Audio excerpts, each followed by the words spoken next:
Hello guys, good morning শুভ সকাল সবার জন্য। শুধু আমার জন্য শুভ সকাল নয়, আজকে আমার আছে চরম একটা পরীক্ষার দিন। যাই হোক, তবুও বলবো, মুখে একটা হাসি নিয়ে বলবো খুব ভালো আছি। যদিও ভালো নেই, এটা হচ্ছে আমাদের ধর্ম। ভালো না থাকলে মুখ ভর্তি হাসি দিয়ে বলে হ্যাঁ ভালো আছি। তাই আমি বলছি আমিও ভালো আছি, কিন্তু আজকে আমার চরম বিপদের দিন। কি বিপদের দিন জানো তোমরা? গেস করতে পারছো? আজ তোমার প্রতিদিন মহাশয় আমাকে বলেছে এঁচোড়ের ডালনা রান্না করে খাওয়াতে। বিশ্বাস করো, এঁচোড়ের ডালনা কাকে বলে আমি একদমই জানি না। আমি এঁচোড় দিয়ে মটন কিমা করে রান্না করেছি, এঁচোড় চিংড়ি রান্না করেছি, এঁচোড় আলুর তরকারি করেছি পেঁয়াজ রসুন দিয়ে, তারপরে এঁচোড় দিয়ে চিকেন দিয়ে রান্না করেছি, কিন্তু এঁচোড়ের ডালনা কাকে বলে আমি সত্যিই জানি না। কি করবো, প্রতিদিন মশাই আমাকে বলেছে এঁচোড়ের ডালনা খাবে। ও মাই গড, এটা আমার চরম দিন নয় বলো, চরম দুঃখের দিন। সত্যি আমি জানি না এঁচোড়ের ডালনা কাকে বলে। কি করে জিজ্ঞেস করি, বিষয়টা নিয়ে খুব টেনশনে আছি, যে এঁচোড়ের ডালনা কাকে বলে, এঁচোড়ের ডালনা কাকে বলে। কোথায় গেলে জানতে পারবো যে এঁচোড়ের ডালনা জিনিসটা কি।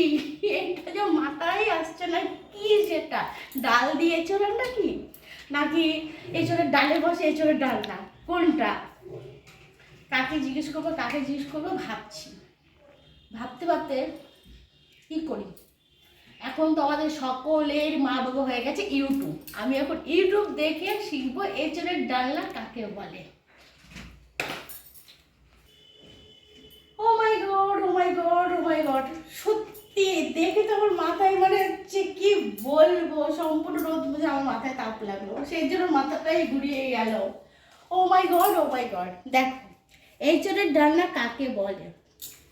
আমরা হচ্ছে বলো দেখি গন্ড মূর্খ নয়, গন্ড মস্ত চালাক। আমরা হচ্ছে নাম্বার 1 চালাক। নাম না জানলে মানুষের দেখো কি হয়, নাম না জানলে বোকা কাকে বলে, আস্ত বোকা। আলু দিয়ে এঁচোড় দিয়ে রান্নাটাকে বলে হচ্ছে এঁচোড়ের ডালনা। আর আমি ভাবছি এঁচোড়ের ডালনা কি এমন জিনিস, বাপরে বাপ, ও মাই গড, আমি আর নেই, আমি কত বোকা। হায় আমি এত বোকা। এঁচোড় রান্না বলে এটাকে আলু দিয়ে পেঁয়াজ রসুন দিয়ে রান্না করা এঁচোড়, সেটাকে বলে এঁচোড়ের ডালনা। বাবা, নামের কি বাহার, নামের বাহার শুনেই তো আমি হয়ে গেলাম অজ্ঞান। এবার কাটতে হবে এঁচোড়, এঁচোড় কাটতে হবে। এই এঁচোড় দেখলে আমার একটা মনে একটু ইচ্ছা করে কি জানো, শোনো মন বলি তোমায়, সব করো প্রেম করো না, প্রেম যে কাঁঠালের আঠা, লাগলে তো ছাড়ে না। আমি এঁচোড় কাটতে পারি না, তবু আমাকে কাটতে হবে। আমি এঁচোড় কাটতে পারি না। আমি মাছ কাটতে পারি ভালো, ছোট মাছ যত এঁচোড় কাটতে পারি না। তবু আমার প্রতিদিনের মহাশয়ের ইচ্ছে, কি করব, রান্না করে খাওয়াতেই হবে এঁচোড়ের ডালনা। তো এঁচোড় কাটার আগে না হাতে ভালো করে সর্ষের তেল, সেই সর্ষের তেল ভালো করে সর্ষে দিয়ে চুপ করে আষ্টে পিষ্টে কোণে কানে যেখানে সেখানে ভালো করে আচ্ছা করে মাখাতে হবে, যেন কাঁঠালের আঠা যেন লাগলে চট করে যেন সেরে যায়, প্রেমের মতো যেন ফাঁচ করে আটকে যেন না যায়।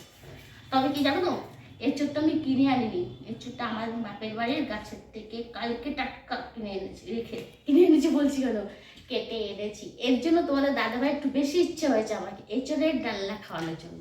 আর বাজার থেকে আনতো, তাহলে কেটে কুটে আনতো, কষ্ট হতো, তখন চিকেন দিয়ে রান্না করতে বলতো। আজকে আমাকেই কাটতে হবে। আমি এঁচোড় কাটতে পারি না, এইভাবে কাটবো, এভাবে কাটবো, কোনভাবে কাটবো? এঁচোড় দিয়ে অনেক রেসিপি করছি, কিভাবে কাটবো একটু বলে দাও। এই লম্বা করেই কাটবো। এই তো বাবা, কি তাই গো, কাটে না বাবা, বটিতে ধরছে না। ওরে বাপরে বাবা, মা গো, কোথায় ওয়াও, একটু গালে লাগাও। মা গো, সত্যি তো ছাড়ে না। আমি তো আজকে পাগল হয়ে যাবো। এঁচোড় কাটা দেখো কমপ্লিট, এঁচোড় কেটে দেখো হাতের অবস্থা কি করেছে, আর বলার দরকার নেই। আর এঁচোড় কিন্তু সেদ্ধ করে রান্না করছি না গো, এঁচোড় এইভাবে পেঁয়াজ, সাদা জিরা, তেজপাতা ফোড়ন দিয়েছি। এবার এঁচোড়টা ভালো করে কষিয়ে নেব।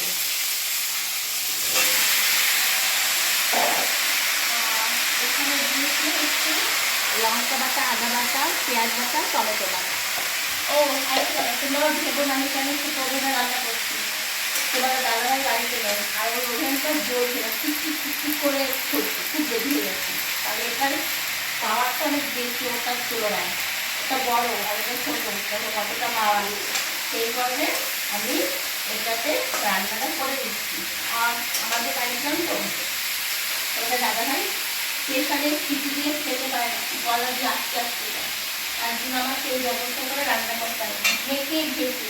বুঝতে পেরেছো? এটারে রান্না ভালো করে আলু দিয়ে এইটাকে আচ্ছা করে সুন্দর করে কষিয়ে নেবো, যতক্ষণ না পরিমাণে একটু কম হয়েছে। একটু লবণ দেওয়া আছে, আর একটা কি আছে দিদি জানো? এই দেখো, দেখো কত মোটা মোটা কাঁচকলা।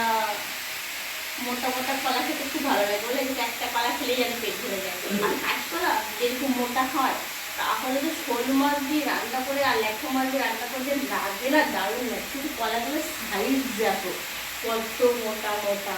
দেখো কে কিরকম মোটা মোটা কলা খেতে ভালোবাসো আমাকে একটু বলো তো। কাকে বলো? তুমি বলো, তুমি বলো, তুমি বলো, সবাই বলো। আমি তো খুব ভালোবাসি তুমি মোটা মোটা কলা খেতে, দারুণ লাগে। কালকে শোল মাছ দিয়ে রান্না করবো দেখি এবার এরকম সেদ্ধ হলো। ওয়াও, গন্ধটা তো বেশ ভালোই হয়েছে, কিন্তু সব মশলাই ঢাকনার মধ্যে চলে এসেছি। যা সেগুলো মশলা দিলাম, তেল দিলাম, সবই তো এখানে লেগে গেল। একটু তো সেদ্ধ হয়েছে, 1 সেকেন্ড দেখছি। ও জিও, সেদ্ধ আবার হবে না। আমাদের কাছে এঁচড়টা সত্যি কিন্তু খুব টেস্ট, কাঁঠাল খেতেও কিন্তু টেস্ট, এঁচড় খেতেও খুব টেস্ট। কাঁঠালটা যা হয় না, খাজা কাঁঠাল, আর এঁচড়টাও খুব টেস্টি। পুরো কমপ্লিট হয়ে গেছে। লাস্টে একটু গরম মশলা দিয়ে সুন্দর করে নামিয়ে নেবো আমার এঁচড়ের ডালনা। কে কি খাবে সবাই চলে এসো। দুপুরবেলা গরম গরম ভাতের সাথে আমি সার্ভ করছি নিজের দায়িত্ব নিয়ে, সবাই চলে এসো। সবাই বলে গরম মশলা দিই না বেশি জ্বালতে নেই, তাহলে নাকি সেন্ট চলে যায়, ঠিক ভালোবাসার মতো। যত পুরনো হবে ভালোবাসা বাড়বে, আর এটা যত জ্বালাবে তত সেন্ট গন্ধ চলে যাবে। এই রেডি, সবাই আসছো তো? তাড়াতাড়ি চলে এসো।